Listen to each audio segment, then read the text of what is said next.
Tama, and it's in presenter mode, so you're all set. Okay, thank you.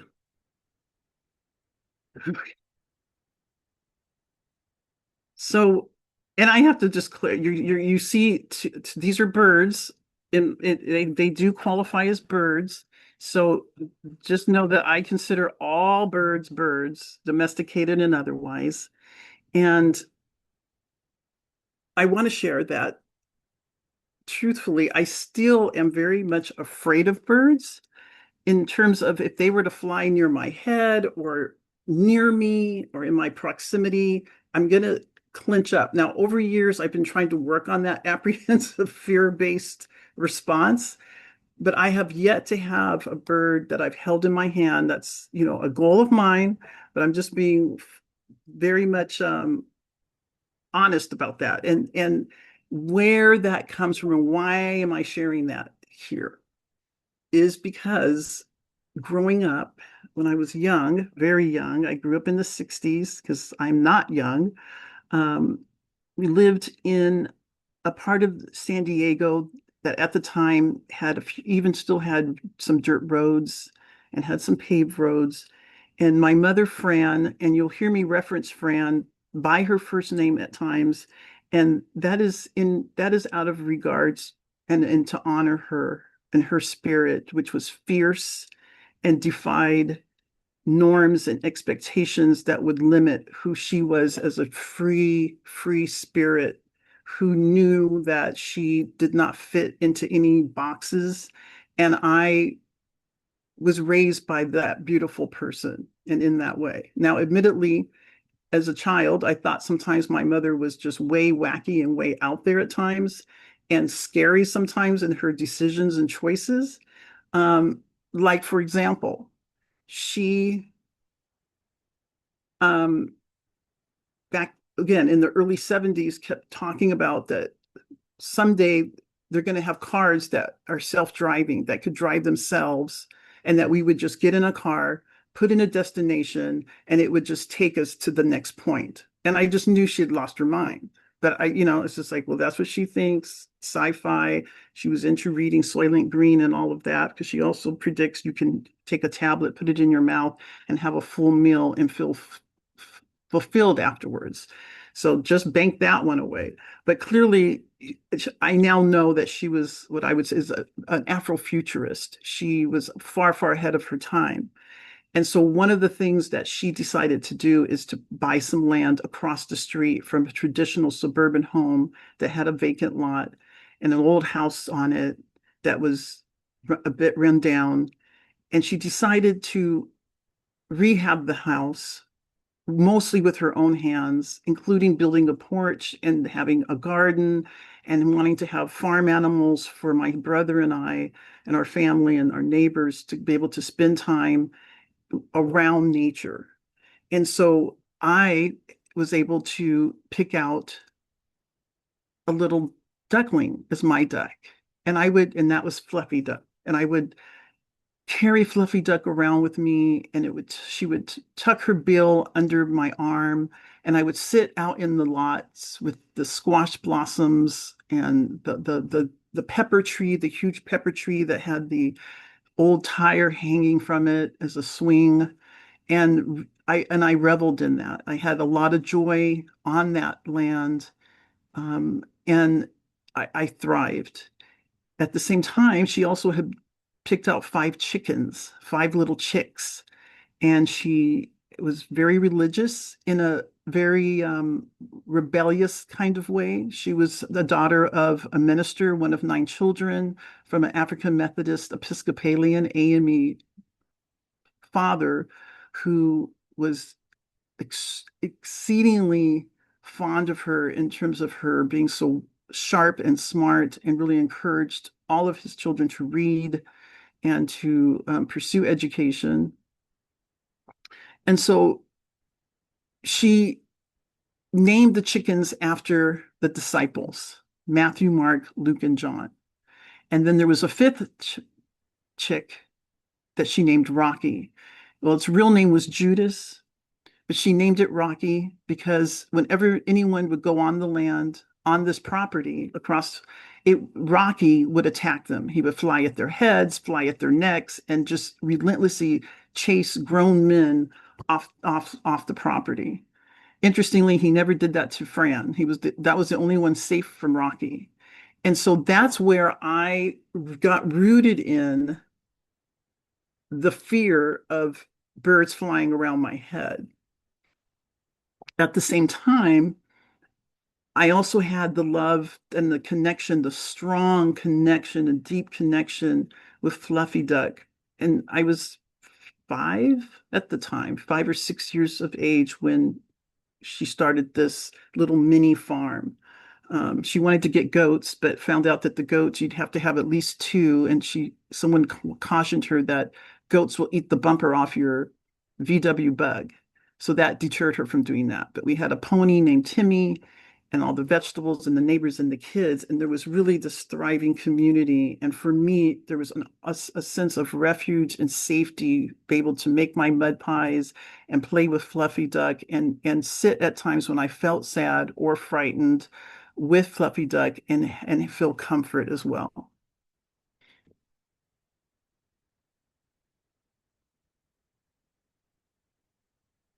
Now, as we talked about, I hope that at the end of this evening, and again, I know our hearts are heavy, that you'll have a deepened understanding of the connection to nature. You may already feel it, know it. Maybe it'll have a deepened resonance for you. And also the appreciation for your story, our story, and our collective story. There's a lot of power in pausing and recognizing and honoring who it is that we are. Our story can help to ground us and can help to offer us a place in this vast universe. And so that's my hope, is that afterwards that'll be some of the takeaways for you.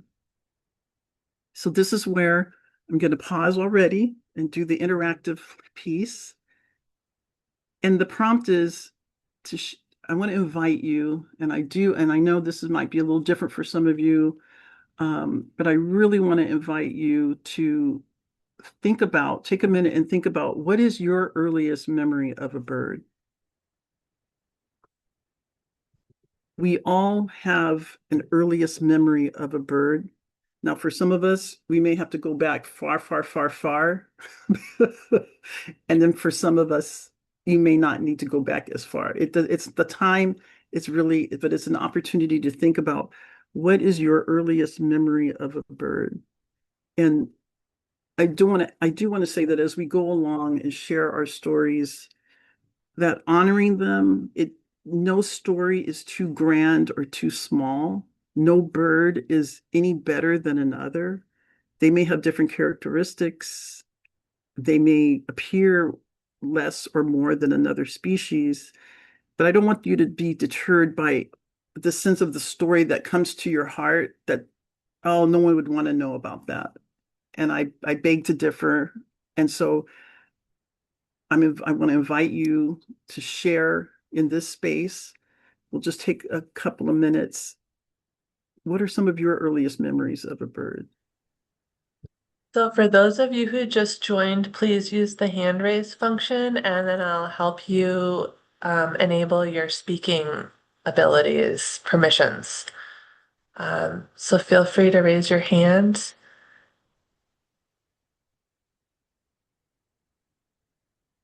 And we have one from Amy.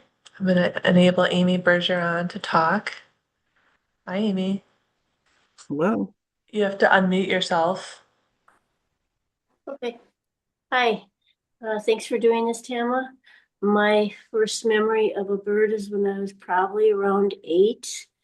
There was a robin nesting up under the eave right outside of my bedroom window, and I saw her nesting and saw how the birds, she came and fed them, and I never saw the fledge, but it happened, and I think that was just very memorable, watching this robin and her nesting time and babies.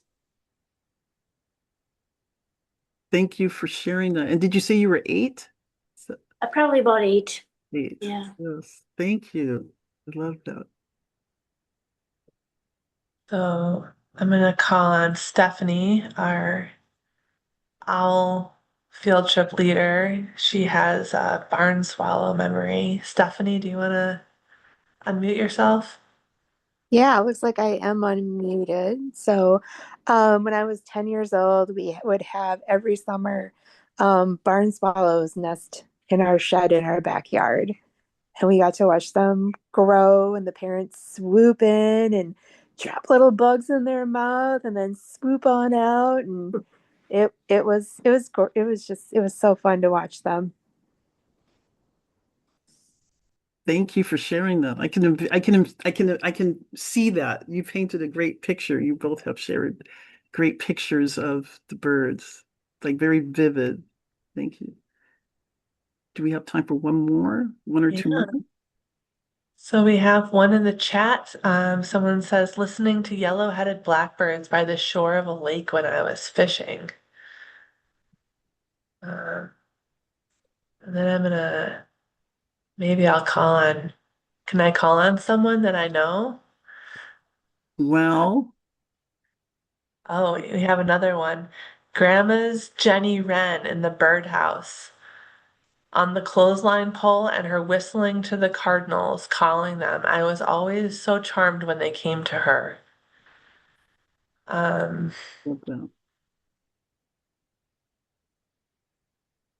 I hope to see a yellow-headed cowbird, by the way. It's been a long time. we have them here if you ever want to come out. And know there'd be a lot of people who would want to go out birding with you, Tama. You're very welcome. Um, Okay.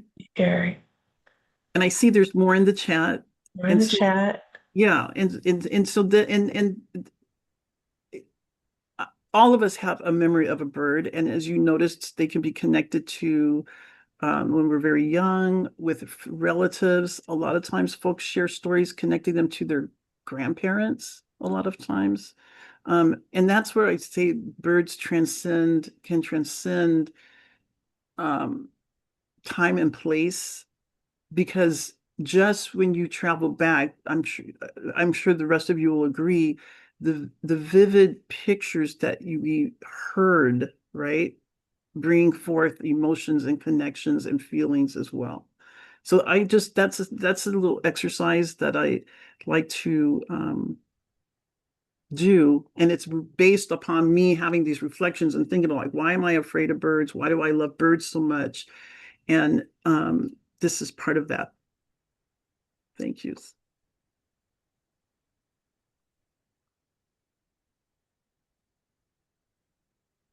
Love it, love it.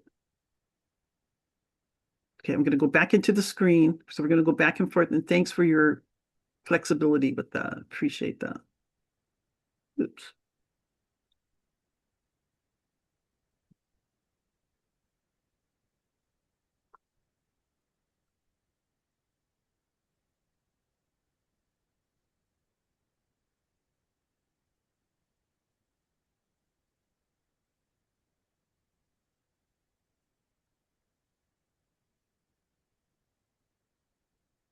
Okay, so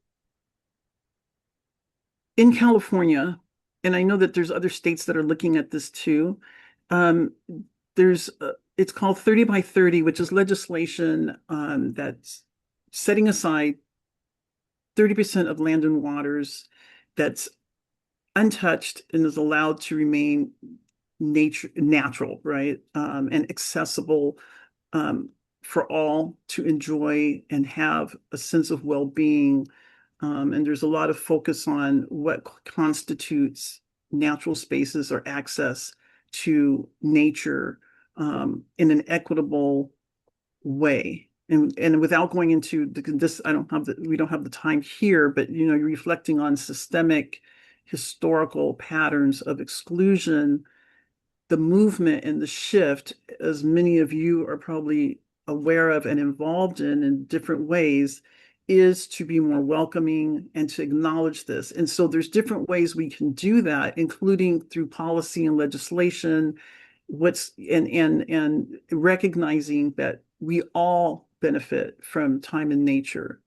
And for thousands of years, for example, Shinrin Yoku, which is forest bathing out of Japan, has been practiced. And so in more recent time, it's taken on a much bigger wave here in, I'll just focus on in North America, but across the world, as a way to do natural healing. I'm not taking away from folks who need medications and other things, but it is a way of looking at nature as medicine. And there's folks that really promote this as well. And so this is the root of the basis of, in part, my book, but also the direction we are heading in terms of really amplifying and supporting spending time in nature. And so it starts out with being at home. Our nests might all look different, and you'll know that here that I do give analogies about between birds. And so plus or minus how you feel about that, but I do. But we all have our own nests where most often we can feel comfortable, and they may look different, but nonetheless, it can offer us a place to begin to connect with birds. For me, this happened when I was at home. I was a mental health administrator for an outpatient clinic, working 60 to 80 hours a week. And I went in for surgery. And as a result, I became injured with a neurological, a rare condition called CRPS, chronic regional pain syndrome. And it was very debilitating. I had difficulty with fine and motor movement, so much so that I became housebound. I had to stop working, was on disability, and had difficulty writing, picking up things, doing what I used to do. And prior to that, I was very active, hiking at the beach all the time, long distance activities, not so much birding though at that point. Not at all in the way that I am now, but I was very active and had to stop all that. And it wasn't by choice, it was, quote, forced upon me from my debilitating medical condition. And as such, I sunk into a deep depression. I had a lot of grief at the loss of what I used to be able to do. And hopefully maybe some of you can relate to that grief can be more than the loss of a loved one or of a life, right? That's what we commonly think about with grief.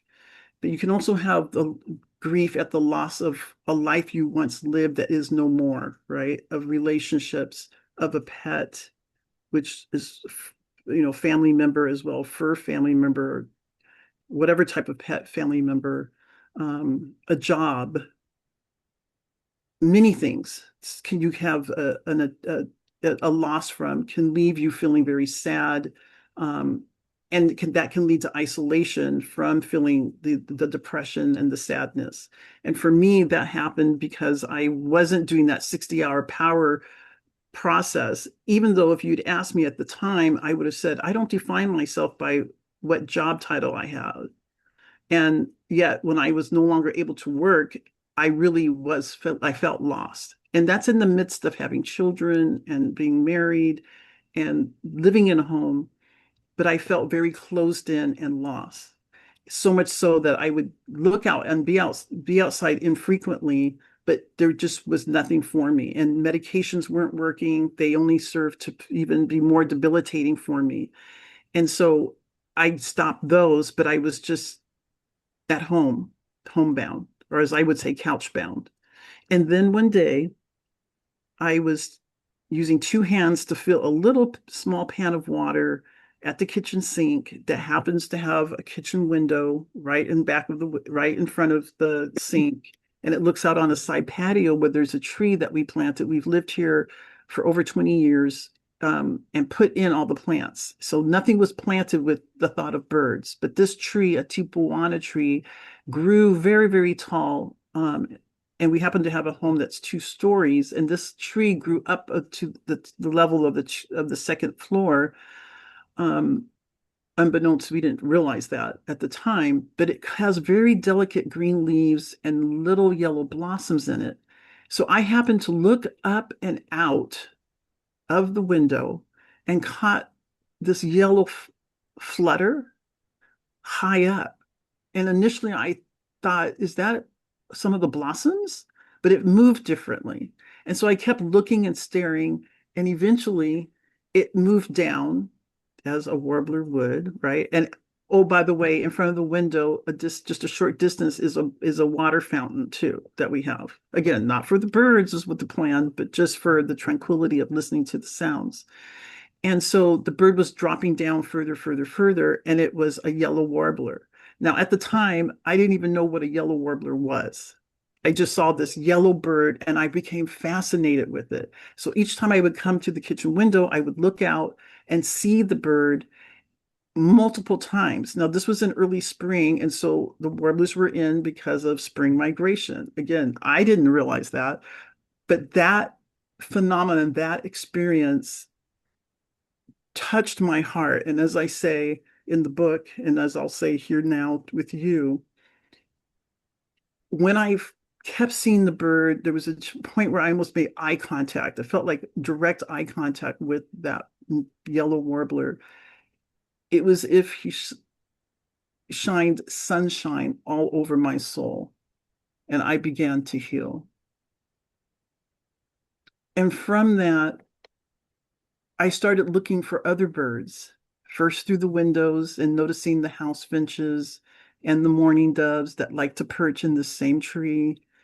And I started looking out in the backyard, and what used to be a black and white type of yard, just gray to me, came to life, was filled with color, filled with the patterns and the families of the birds that I began to recognize and see. And we're talking over a course of months and seasons and years that I began to see these patterns, and I became curious about the birds that I was beginning to recognize and to know.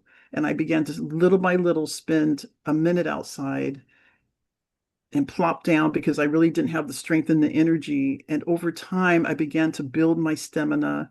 And I also began to notice, the more I noticed the birds, the less pain that I was experiencing, more joy I was having, the distraction, and just the thrill of what was going to come in today took over. And I really felt inspired to learn more and to do more.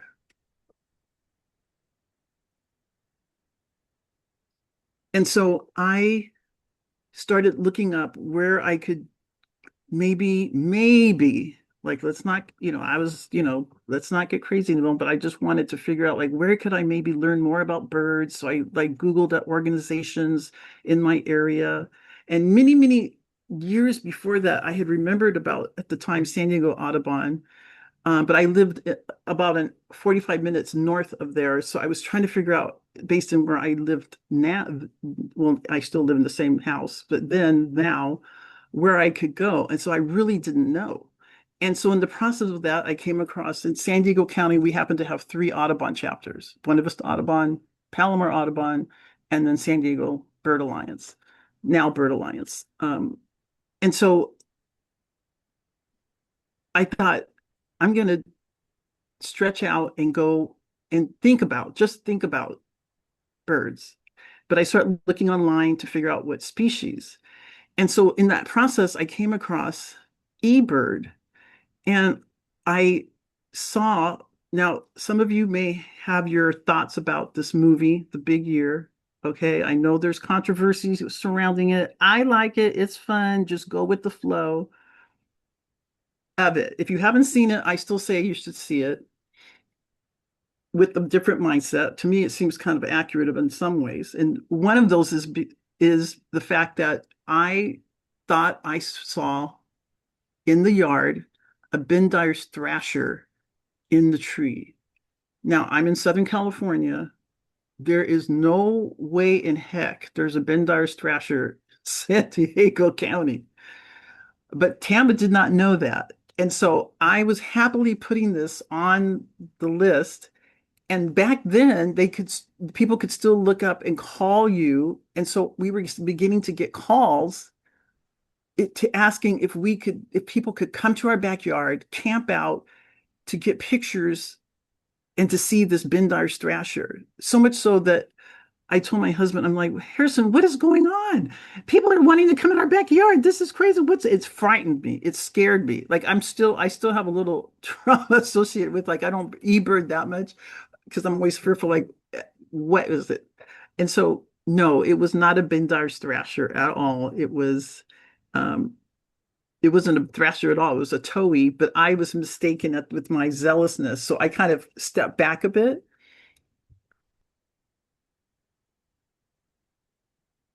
And oh, by the way, speaking of films, have you seen The Residence on Netflix and Listers, which became viral from YouTube? I just wanted to throw that in. I just had to add that in. If you like a good who's done it, again, just go with the flow. But Ken Kaufman, the Ken Kaufman, was a consultant for The Residence. Now they didn't renew it for another season, and I have my qualms about that. But the birding in it is accurate because Ken consulted. So there's that.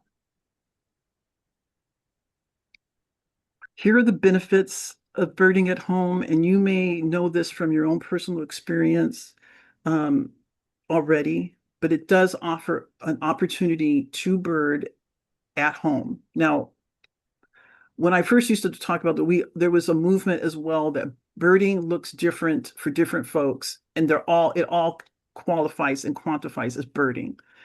Historically, there was always perceived there's only a certain way to bird, a certain way to dress to bird, and historically a certain group of people that were permitted to bird. And so over time, this movement is marching forward and birding forward, and birding encompasses bird watching, right? Connecting with birds in the way that you can and you want to.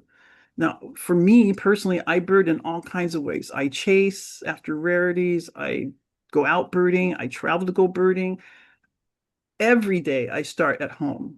Every day when I wake up, I'm listening for birds before I even see them. I meditate with birds. It's part of my life. They are very much a part of my life and a practice. And that also is birding.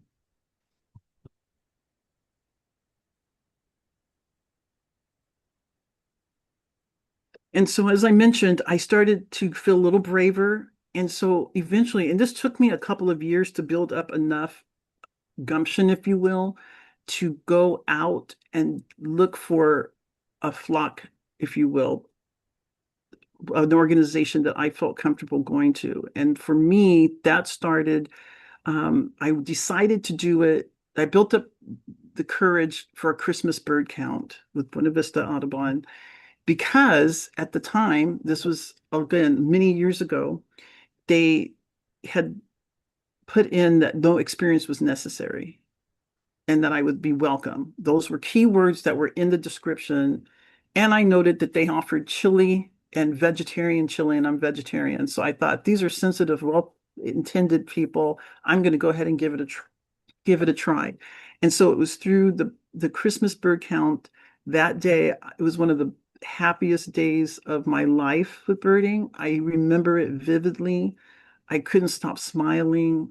I was asking about house sparrows and finches and didn't feel like no question was too silly to ask. And I have not looked back since.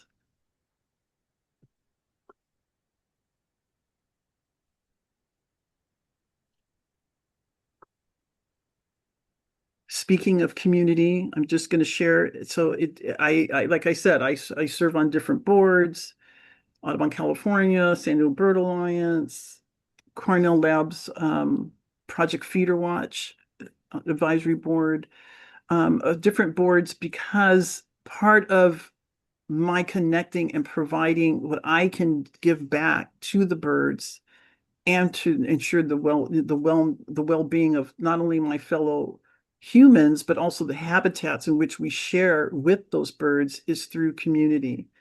And central to that is a love and appreciation of birds.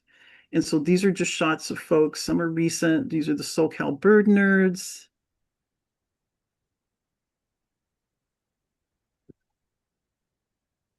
Birding at Juneteenth, Rural Beat Center, which is a multicultural cultural center, again in San Diego. This is just, I'm sharing some examples of my community, what has helped to sustain me.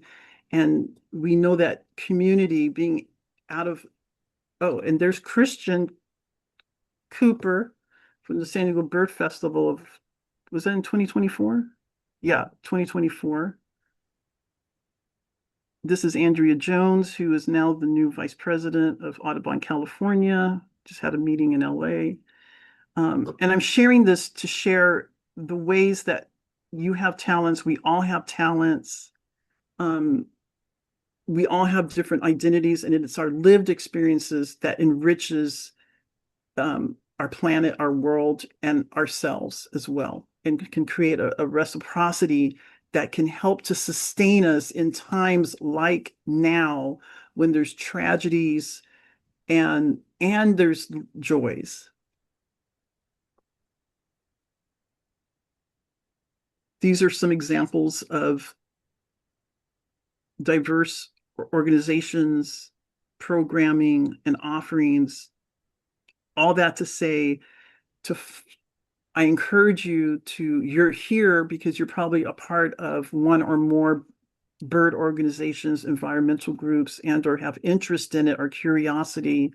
Consider looking for where you feel comfortable. There are so many opportunities and different organizations. I'm hoping that there might be something, because we know that not staying isolated improves your well-being, right? It helps and the more regular you attend, you're going to meet new people and feel a part of. So I just want to stop again. The prompt is for you to think about and reflect, and maybe even just acknowledge gratitude to yourself. You don't have to do that in this space unless you really feel to do so. Who is your flock? And why did you become part of that flock? Now, for some, the flock that might be spiritual based, civic based, environmental, educational. Most of us may even have multiple flocks that we are part of. And I want to invite, if you feel comfortable, to share.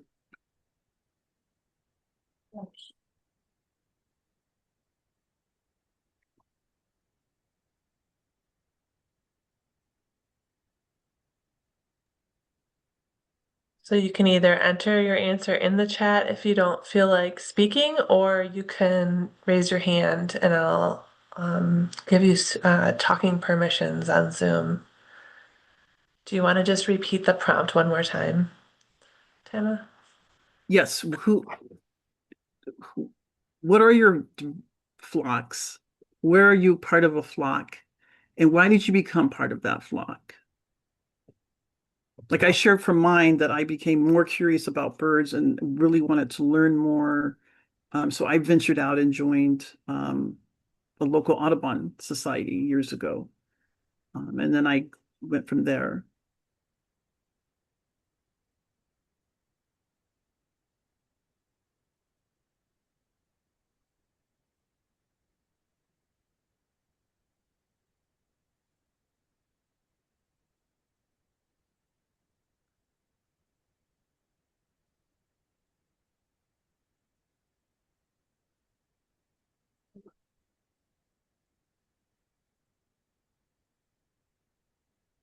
Okay. Well, we'll continue and reflect on that. Oh, I see someone saying jazz community, audiophile, greening, progressive political organizations. Thank you.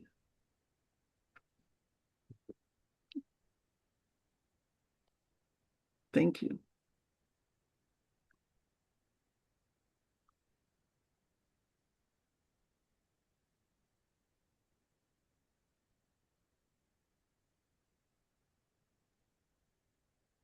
We have Neil. He says St. Paul Bird Alliance, bird walks, and biking and birding are his flock.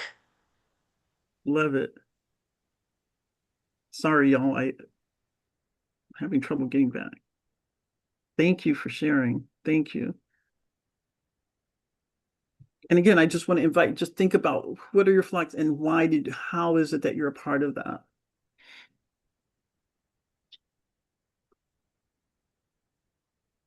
Excuse me.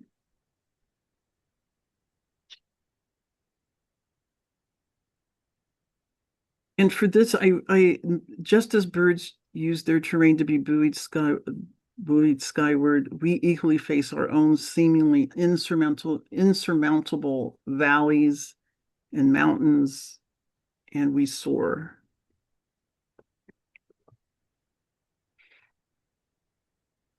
And I'm being mindful of the time. I would like to invite you for 1 minute to just relax in whatever position you are now. And I want to invite you to, if you you can, to close your eyes, gently close your eyes and or cast looking downward. So with a softened gaze. And then just notice your breath.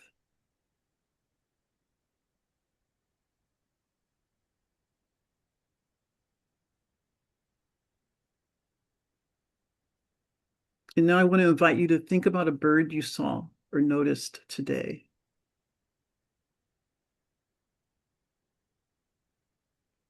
Where was it? Was it flying, perched?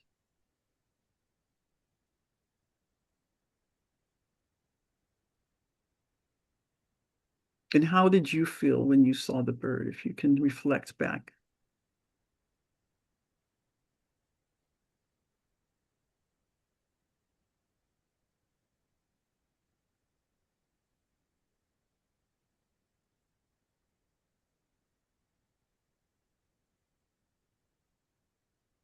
And now I want you to imagine if for some reason maybe you didn't see a bird, I want you to imagine a bird that you have seen recently.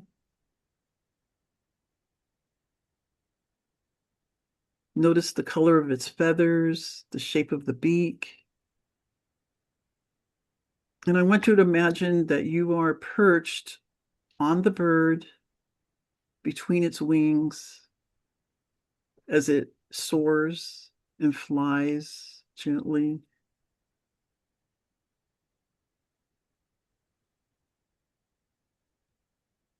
What do you notice down below? What is the bird noticing? And so, what is it that you're noticing?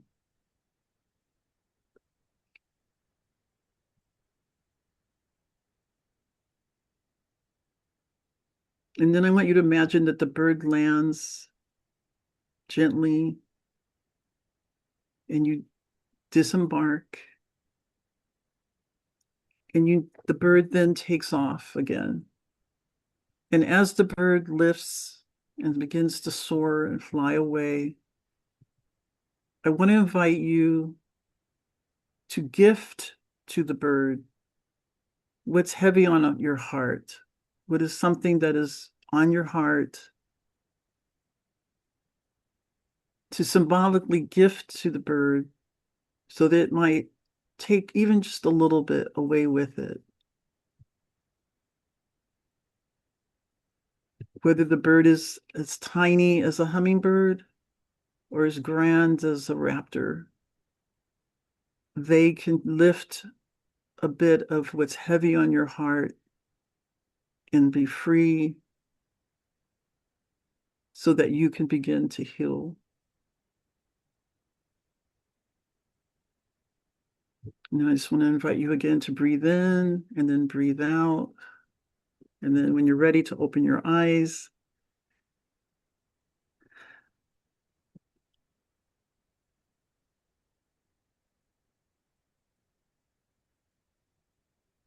this little hummingbird would offer that for me for many, many years. I would connect with the hummingbirds in the way that I just did that brief guided meditation with you. You can do that anywhere. And then I'm going to go through these a bit quickly, but just to underscore the benefits of spending time with birds. Now, again, this is following the chapters of the book. The book is written according to birding at home, with the community, your flock, your health, your mental health. And so here are the benefits of spending time with birds and coincidentally, right, with nature. Now, well, I'll share that in a minute about the connections, whether you're inside or out, there's still benefit from spending time on your physical health, on your mental health. And some of these we've talked about. Being in community is a key way of feeling less isolated, can reduce, and it's been measured. And now since COVID, there's been research that further supports these experiences as able to reduce stress, anxiety, and other significant mental health conditions as well. And to boost your immunity, your sense of belonging, and compassion for not only yourself, but for others as well.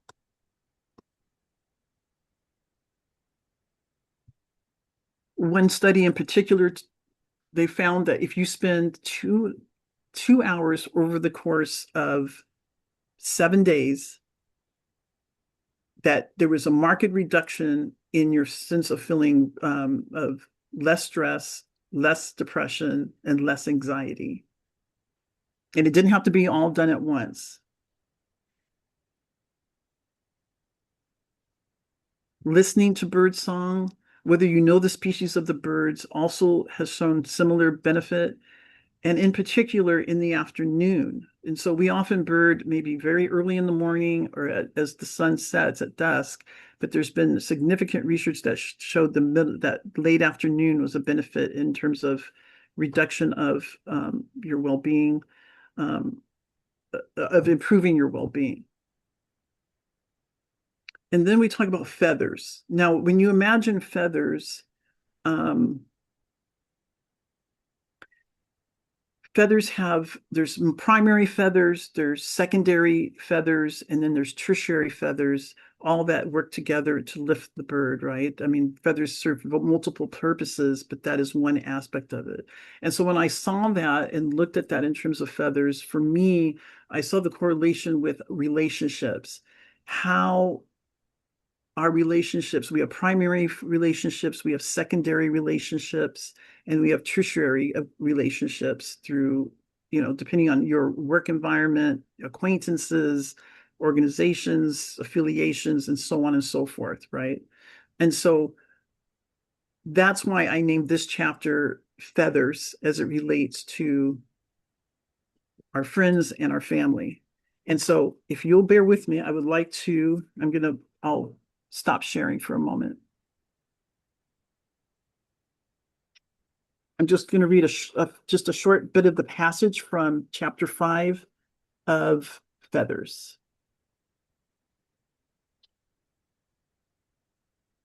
Snow still blanketed the iconic Colorado mountain ranges and poured into the valleys like sugar spilled from a bowl. Its sunlit crystals sparkled amid the regal pines as we drove east along the interstate. Ski lifts and ski slope paths marked with ribbon and brightly colored posts dotted through forest clearings, ending where they began, at the lodges below. And then we both saw it, my husband and I, seeming to appear from nowhere, a very dark brown bird with an impressive wingspan soaring down from the skies facing us heading west. It descended low into the valley, stretching alongside the interstate, and glided just above the river that rushed over glistening boulders and lost tree limbs. As it glided westward above the water, we drove eastward, slightly elevated, and eventually we could see its distinctive white head, yellow beak, and magnificent brown wings stretch over nearly the entire width of the water. We had never witnessed such a glorious sight in person before. Almost instantaneously, we knew this was a gift from the universe on behalf of my dad, guiding us with lifted spirit onward to our journey in his commemorative honor. His favorite birds were eagles, most especially the majestic American bald eagle, which he revered for its symbolism of freedom for the country. He valued it so much that he named his mountain cabin up in the Rockies the Eagle's Nest, because eagles could be seen up there, and it sat atop a valley that was free and full of big country sky, untarnished by city and lights. My dad, a steady anchor in my life, had defied his sense of permanence as a founding member of our family, always there, conservatively predictable and steady. And we were on our way this last time to prepare for his military memorial service in the coming days. Thank you, Dad.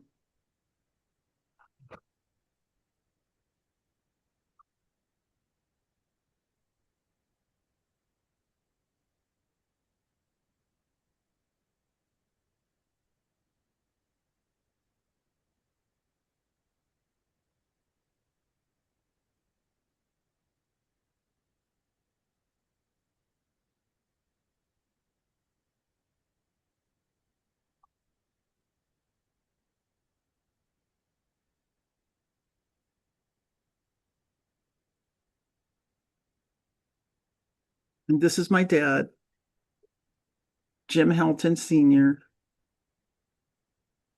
two silver stars for valor, Purple Heart, a true hero, and a bird lover. He retired after 31 years in the Navy, U.S. Navy as a commander, and then went on to become a park ranger in Colorado and helped establish parks and helped with injured birds.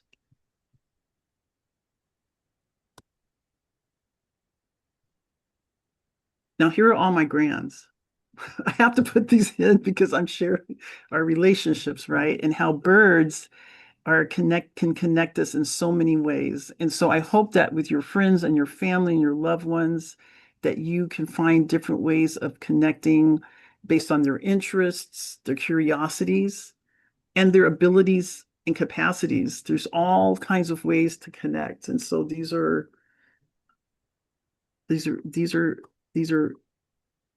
some of my adult children and friends. And then we're talking about migration. That's the next chapter. And again, it's migration knows no boundaries, right? Migration is a natural phenomenon, offers for refuge out of patterns that are innate in birds, but also in ourselves. Folks migrate for lots of different reasons, by choice, by need, by desire. And so, and in recent times, as we know, again, this has become, for many, a very tender point about where do folks belong. But I wanted to share the guidance about migration in terms of where is it that you can go to connect with birds. We start at home, but that doesn't mean that you can't travel other places near and far. We don't have to always go to the most exotic lands. And I know I'm sharing some places that I've been to, but also we can explore close to home too.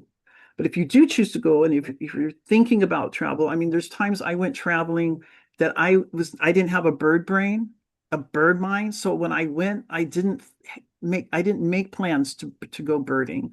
I didn't even know that you could reach out to folks to figure out in different countries to connect up and have guides back then. So sometimes I feel like I have to go back and travel certain countries and places with that mindset, but still cherishing that with the time that I had. And so I had learned about it for Cuba, and when I went to Cuba, um, I had talked to a man ahead of time, and he was supposed to meet with me. And so when I got there, we called. We couldn't communicate further once I got there using text or whatever, but I called his number, and his wife answered, and she kept saying, "He's not here, he's not here, he's not here." And so we eventually just had to go on our own and just try to figure out what we could do for our own birding, or I should say my husband just came along. Um, and it wasn't until I got home, one last share. Um, it wasn't until I got back home that he sent me a message saying, "I've been waiting to hear from you. I haven't heard from you. I was hoping that I was going to be able to take you birding to look for the national bird that I did not get to see." And that's when it dawned on me that the wife had not been giving the messages and probably thought I was some person just trying to reach out to her husband to meet. That's my story. That's my story behind it. But anyway, I'm trying to be lighthearted about it. But if you do, there's different ways of traveling and including that near and far, very much near and far. So my question for you, the last one is, where is it that you have dreamed of going birding and why? If you can dream it and think it can come forth.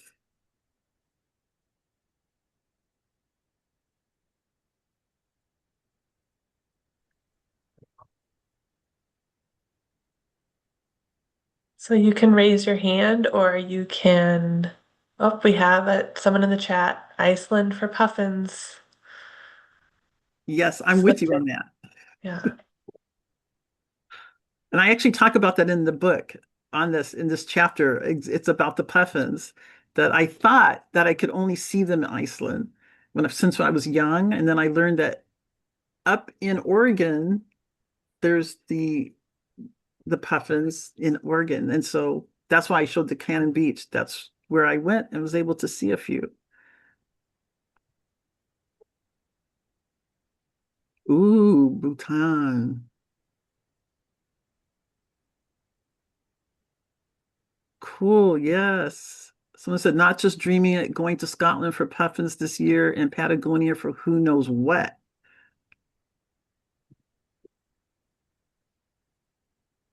There's rheas and penguins.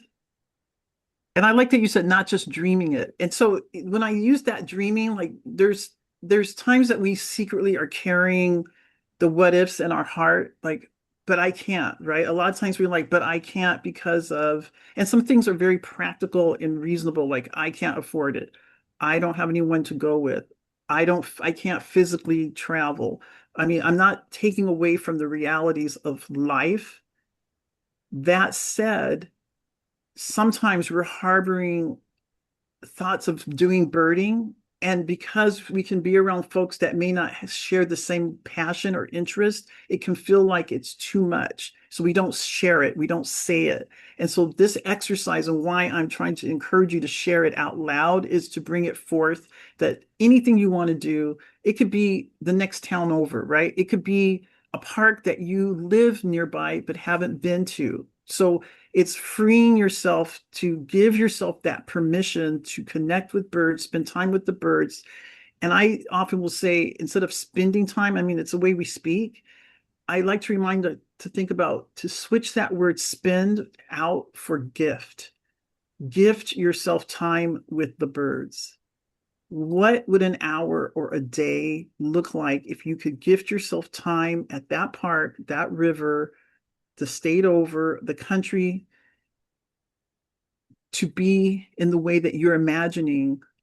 What would that do for your heart, your spirit, folks once you come back, right? And Camilla said, more time in my own backyard in the woods and along the stream. When I sit quietly there, they surround me without fear. There is nothing more peaceful. That says a lot. More time in my backyard, in the woods, and that's the same. All along the California coast for various seabirds. Come on.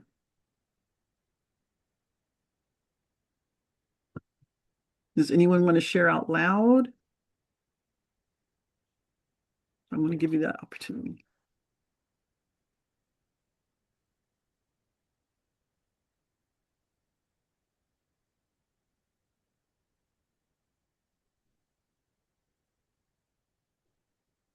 And Tracy said, a reminder about what it does for one's heart and spirit. Spending January in Santa Barbara and have identified 15 different species and loving it.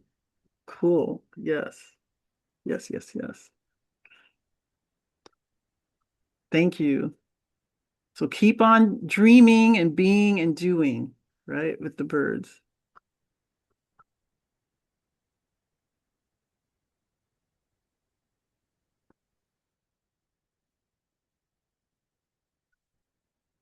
And finally, ritual.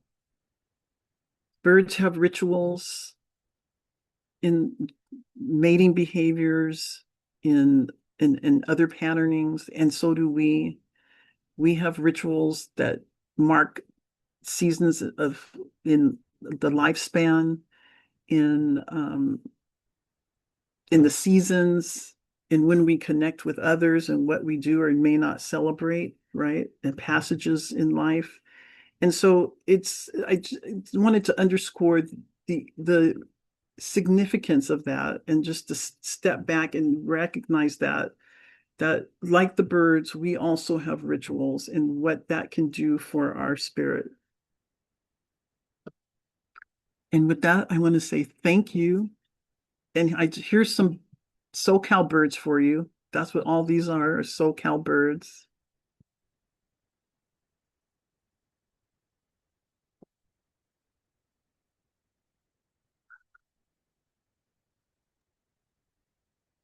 Thank you so much. Do you have time for a few questions? I do, yeah, and it could be. I'm open to anything about. Okay, I'm also I gonna can't. I put can't. your website in the chat. And I'd love to encourage everyone to visit your website and learn more about you and your journey and your projects, and hopefully buy a copy of your book. So the link's in the chat, Thank you. and I'd like to start with a question, if that's Yeah, okay. no, yeah, of course, definitely. Um, you had such an interesting story about healing from an illness or injury and discovering the healing power of birds through that, and then finding community. And it sounds like when you first started finding a birding community, it was with the goal of learning more about birds and be seeing more birds and being around more birds. And I am just curious about like the transition between realizing that being around birders and having a birding community of people was also an important part of your journey, and like if you could just talk a little bit about that and then maybe how that's been part of your healing process and your journey as well. Certainly, yeah. And I don't even know if I can really see. Now I'm going to get emotional. This always happens to me. You ask a very like I yes. Like when you say this to me, and it can sound really woo-woo for folks, but I truly say the birds, like I'm involved in different things, and someone will say, wow, you did this or you did that. And I'll say it wasn't me, it was the birds. Because of the birds, I'm in spaces and I'm connecting with folks in ways that um it really exposes humanity and the tenderness and relationships that can happen centering birds. Um, and so for me, I didn't know this was going to happen, right? It unfolded over time. And so I think it's important to remember that, like, it's not necessarily going to feel maybe instantaneous for some people, and then for others it may feel very immediate, but that's why I took the time to share that page that shows there's different organizations that for different identities and lived experiences that you can consider belonging to so that you feel comfortable and you feel right in the spaces as you're connecting and learning about the birds. The birds are the common denominator in a way, whether that's like the mindfulness exercise that I was just trying to share as a way for us to connect with birds through ourselves, maybe by ourselves to help lift when we have woes, um, just as much as when we're having accomplishments and joy and happiness. Like, I don't want this to be feeling like it's all sadness, but I don't, what I emphasize in the book and what I'm emphasizing now, and as a mental health practitioner, is we can't deny our feelings because our body shows up in our bodies anyway, right? With the stress and all the things that show up, just as much as our society will guide us to, has conditioned us to think we can only talk about the happy things, the fun things.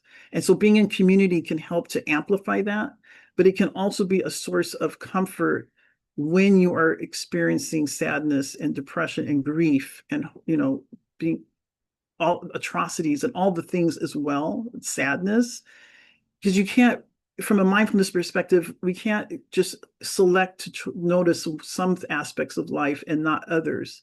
Part of acceptance is accepting both equally, because that's how you validate who it is that you are. And so part of that also comes with being in birding communities. There's many people that come from backgrounds in which spending time outdoors is not safe, right? So there's a process that needs to be intentional about being in those spaces in a safe way. So that matters, which is why, again, I talked about and think about, why are you in certain flocks? Why is that important? And that's not to say you're segregating or isolating from others. And so I encourage folks to consider having multiple flocks, right? That hopefully there's an intersection there, but also it allows you to enjoy spending time outdoors and spending time with birds and not feeling like it's frivolous, unimportant.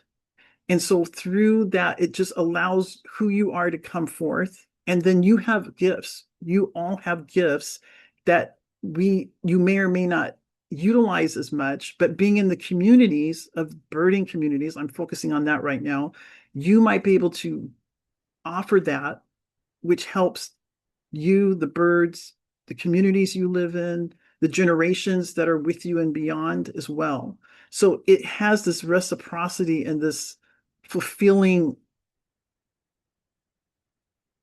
life to it. It's so, I mean, that's what I say about it. And I can't be on one more board. Let me just be clear. Okay, not one more board.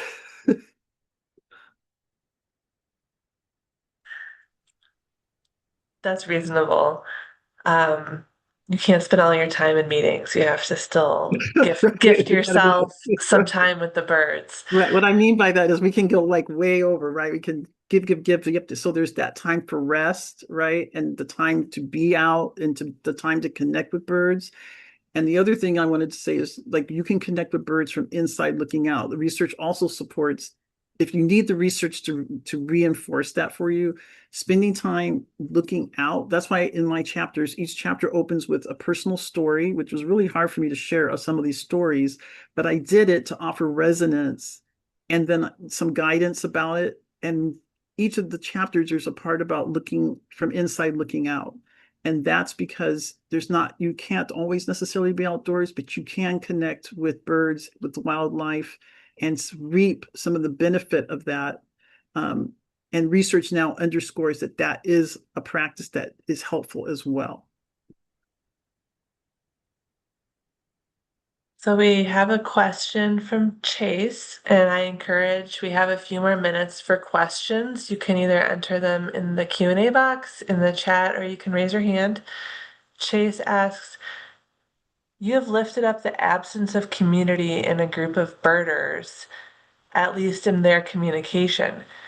How can we encourage freedom to feel and accept and maybe speak about to help develop a human community of birders, sharing more than how many, what name, and the power of the list? Mm, thank you for that question. So, yes. And part of that is like, do you notice my presentation was less about birds in some ways, like, and more about the human connection? And I find like on Instagram, I'll go days without when I do post, there won't be a bird, but I'm birding every day because it's the connection in that humanness that you're talking about, right? And so there has to be an intentionality around when a group comes together that there's permission to tap into this is how I'm feeling right now. So that can show up in ways in the language that's associated with it in terms of listing outings.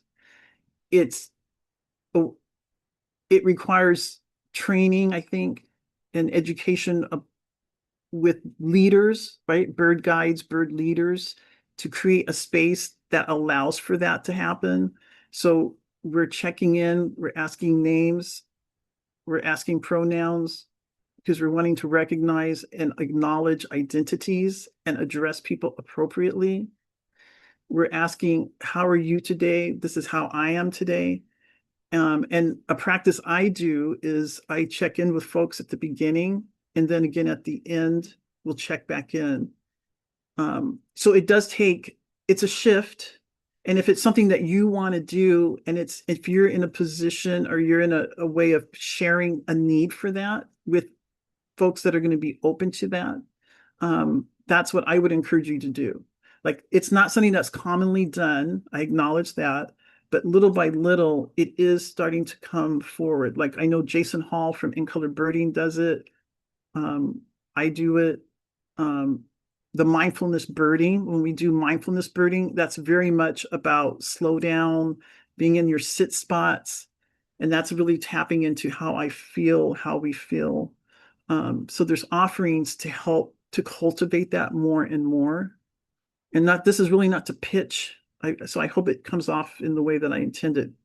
Like, coming up in April we're going to offer 3 this year. I do this with Weaving Earth and Molly Songus. It is called Bird Kinship, and it's a month. We meet twice, and that is a way that we cultivate tapping into how you feel and then connecting with the birds and wildlife and nature and then learning about bird language and bird kinship and mindfulness. So we weave those together as a cohort. There's 5 of us guides that work, and it's done virtually. We have people from all over the world really that attend, but especially in North America. But you can, well, it's not on my website right now, but you'll see if you look at past events. But we'll be putting that up soon. So there's ways to, we're trying to offer, my point is we're trying to also offer these to folks more and more so that it becomes normalized, that that's a part of the process. But it does require someone to be careful about when someone shares, how do you hold space for them, right? So that you're not leaving someone just raw and then saying, okay, well, now we're going off birding again. So there does have to be a process for that. So that's something that we're like looking at. Did I answer your question? I hope. Did you, if they have a follow-up, I don't know if I answered or not. I I rambled. thought I thought it was a great answer, but Chase, if you need a follow-up, uh, just say so. So any other questions? Let's see here. Yes, you answered the question. And I have a question. Um, I see someone has their hand raised. oh, Renoir has their hand raised, so I'm gonna turn the mic over to Renoir.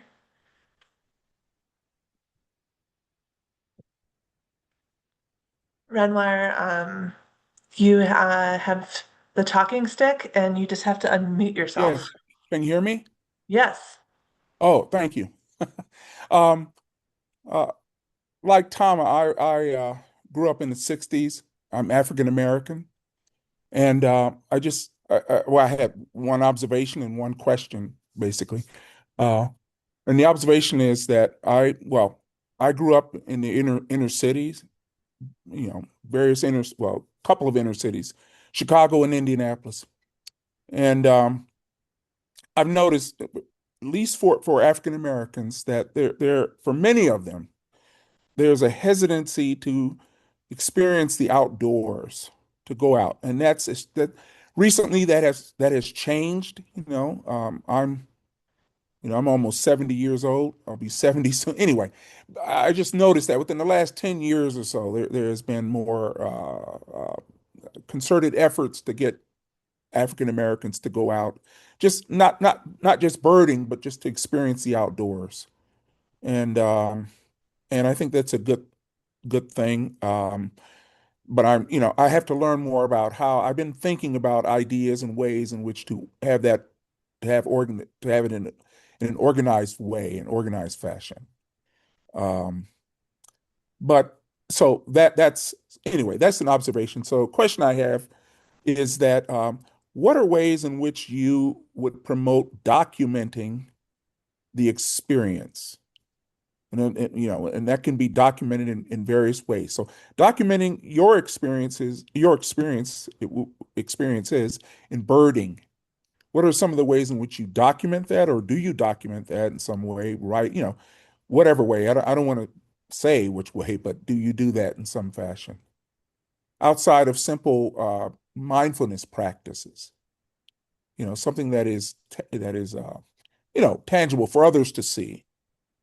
Mm-hmm. So Mhm. can I just go back to your observations and what you shared, your reflection about Mhm. being African American in the outdoors, and to say that that in the last, especially let's say 10 years plus, not Mhm. okay, let me back up a little bit. So first and foremost, there is more amplification about safety in the outdoors for African Americans and others, um, including with organizations like Black Birders Week that was formed following two incidents on the same day, which was the Central Park situation with Christian Cooper, and on the same day, George Floyd murder. Mhm. That brought about the formulation and the collective energy and effort of Black Birders Week that has annually provided a weeks long celebration, honoring, and focus on Black birders and all of what that means and all the layers of it. So check that out through Black as F in STEM. I don't know if you could drop that in the chat. It's Black AF in STEM. They are the ones that do the Black Birders Week. I think it's in May each year. That's just one example. There's Outdoor Afro, Yeah. there's Latino Outdoors, there's Asian Outdoors. Thank you. Black as the F in STEM, .org. Um, there's Birdability. So there's collectives of folks who have put effort and energy in amplifying the presence of African Americans, because we're talking about African Americans right now, in the outdoor spaces. And what I also want to underscore is the importance. There's also the connection of the legacy of why African Americans have not felt comfortable or safe to be outdoors, as well as our historical roots that stem back from our African heritage to the present here in America. We have known the land. We carry that within us of our ancestors' knowledge of the outdoors, the benefits of the outdoors. And so when you can remember that and be reminded of that, and that can be applicable to all cultures. But again, you're speaking as an African American man, and I'm responding as an African American woman to you about African Americans right now. That is important to know, that we belong and we do have a space and we have the right to be in spaces. Now, whether that is respected and honored appropriately by others is a different question. It becomes our problem, but they are the problem, right? So it's important to remember that if you start from a baseline of, I have a right to be here, my ancestors have always known about the trees, the land, the birds, the animals, and this guide, and we carry that in a cellular level. That can help in terms of place of being. When we talk about that with our children, our relatives, our friends, there's a strong sense of belonging is the best way I can say that. So that then when you're going out and looking to belong and participate in the birding, you can do so with that knowledge and then be intentional about who you bird with, who you'd like to bird with. And so more and more, the birding world is, many are working arduously and fervently to include folks who have historically been marginalized and ignored.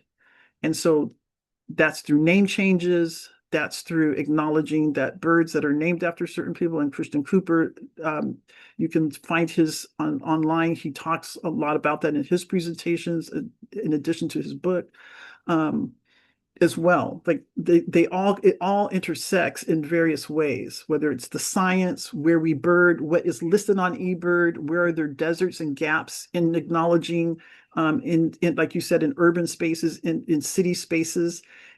That doesn't mean the birds aren't there, and that doesn't mean there's not benefit of spending time in that. And so taking time to start to bird there. You talked about journaling. I mean, how do you record that? I journal at times. I keep a mental reflection. I mean, I write, I'm a writer, I'm a reflector, and I'm a meditator. So I do it in that way. But you can record your experiences in the way that feels comfortable for you. Maybe it's like a journal or a diary. But I don't necessarily keep like a running blog that people can tap into, because I don't keep a blog. And I think that's what you might be suggesting that others could learn from. But I'm looking at like another project that surrounds stories that can help to chronicle for folks the experiences that they have. Mm-hmm. And there's Yeah. always space for being creative about how you want to do it, and then suggesting that, and then helping others to do it as well. Mm-hmm. Yeah, I had ideas of, writing. I'm a writer too, so writing, writing experiences down, but also photographing birds, and Yes. also keeping notes on places, geographic, where was this particular sighting made, and so forth, Yes. time Yes. of day was made, that type of thing. Yes, What and did you? there are birding, they're called birding logs or birding journals that are pre-made that you can actually get. You can either download them and or you can find them in bookstores, especially birding bookstores or online, that have all of that. That will ask you what time of day, the weather, who you were with, um, what did you see, and you can list it and it'll go through the species. And then there's usually space for you to talk about like the topography and other sightings and rarities. And so you can journal that in that way. So there are already, those pre-exist, and there's many out there. And in my book, I give under the feathers chapter, well, every chapter I created prompts and reflections and exercises for you to deepen your connection related to that particular chapter's topic and focus. And so under the feathers, there's one where I include two of those, one for you and one for another person that you might be going out birding with.